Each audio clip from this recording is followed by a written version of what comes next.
more to come on that. Going in terms of what Dara said around talking in a Nordy accent around the SEC and SEC, we've now got South Carolina and North You're gonna Carolina think about it in every a single time now when you say one of them. It bugs me. It's bugged me for years.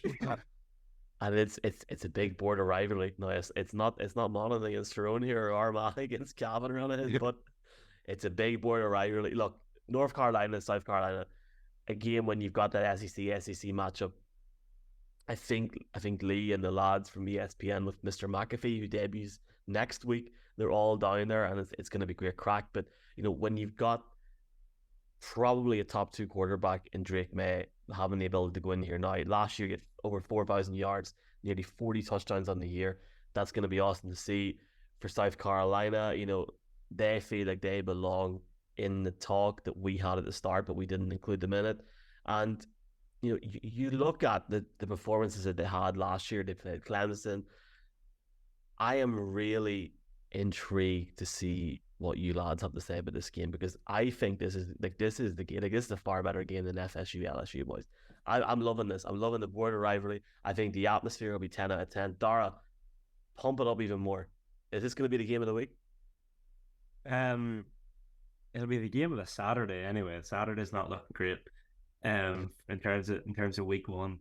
I'd feel pretty confident with that. Yeah, there's a reason game day have gone there. It'll be a good atmosphere in Carolina. Obviously, it's a matchup that doesn't happen every year. Probably should happen every year, just given the rivalry that's in it.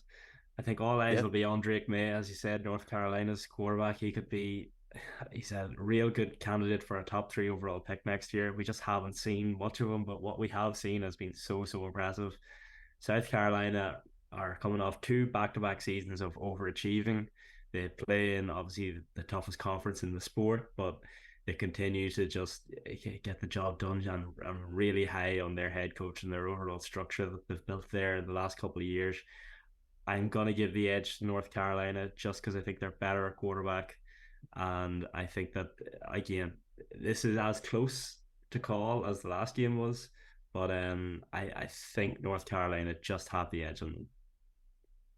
And we're just doing this, Connell, just so I'm not getting in trouble here. We're just doing this wager on the first game, aren't we? Yeah, but I mean, look, I'll take the Tar Heels as well. I think, yeah, like it just seems like I feel like the quarterback went too much for them, but I feel like they'll have that momentum going into South Carolina and getting the win. I actually disagree with both of you now because I really like South Carolina. I think they're not ranked, but I believe they're the second.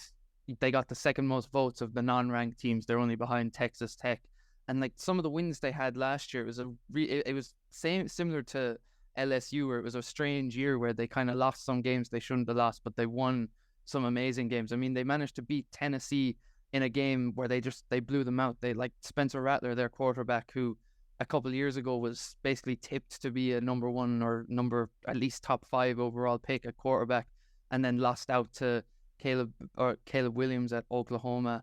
And then he's came here, had a really bad like first start to the season, and then went and put up the 6 touchdowns, like I said, against Tennessee, and then had a really good game against Clemson to end the season.